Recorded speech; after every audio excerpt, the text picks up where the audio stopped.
BJP తొలిసారిగా ఖాతా తెరిచింది. అది కూడా ఎవరూ నమ్మని రీతిలో కేరళలో కావడం విశేషం. దీంతో బీజేపీ రాజకీయ చరిత్రలోనే ఇది చారిత్రాత్మకంగా నిలిచిపోతుంది అంటున్నారు విశ్లేషకులు.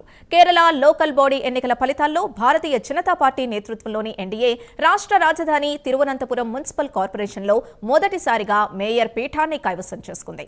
ఇది కేరళ చరిత్రలోనే బీజేపీకి మొదటి మేయర్ పదవిగా నమోదవుతుంది. తిరువనంతపురం కార్పొరేషన్లో 101 వార్డులుండగా ఎన్డీఏ 50 సీట్లు గెలుచుకోవడం విశేషం. ఒక అభ్యర్థి మరణం కారణంగా అక్కడ ఎన్నిక జరగలేదు.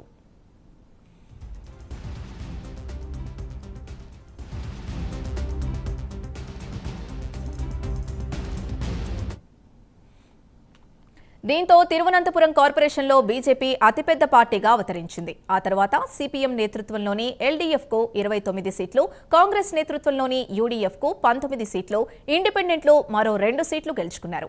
చాలా మున్సిపాలిటీల్లో బీజేపీకి సభ్యుల సంఖ్య గణనీయంగా పెరగడం విశేషం. ఈ ఫలితంతోనే బీజేపీ మేయర్ పదవిని దక్కించుకోవడంతో అక్కడి బీజేపీ శ్రేణులు సంబరాల్లో మునిగిపోయారు.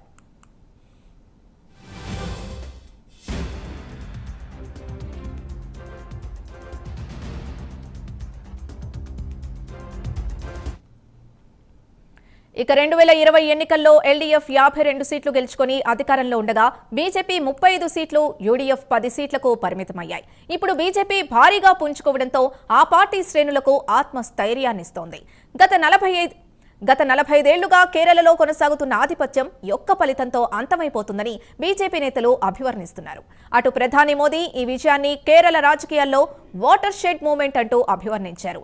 బీజేపీ కార్యకర్తల కష్టాన్ని కొనియాడారు. వికసిత అనంతపురి నినాదంతో నగర అభివృద్ధికి కట్టుబడి ఉంటామన్నారు మోదీ.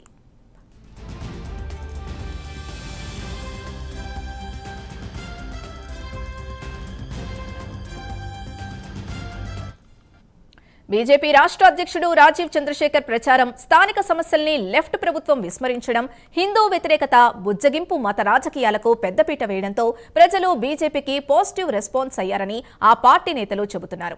ఈ విజయంతో లెఫ్ట్ కాంగ్రెస్ కుమ్మక్కు రాజకీయాలకు తెరపడినట్లేనని రాజీవ్ చంద్రశేఖర్ అభిప్రాయపడ్డారు.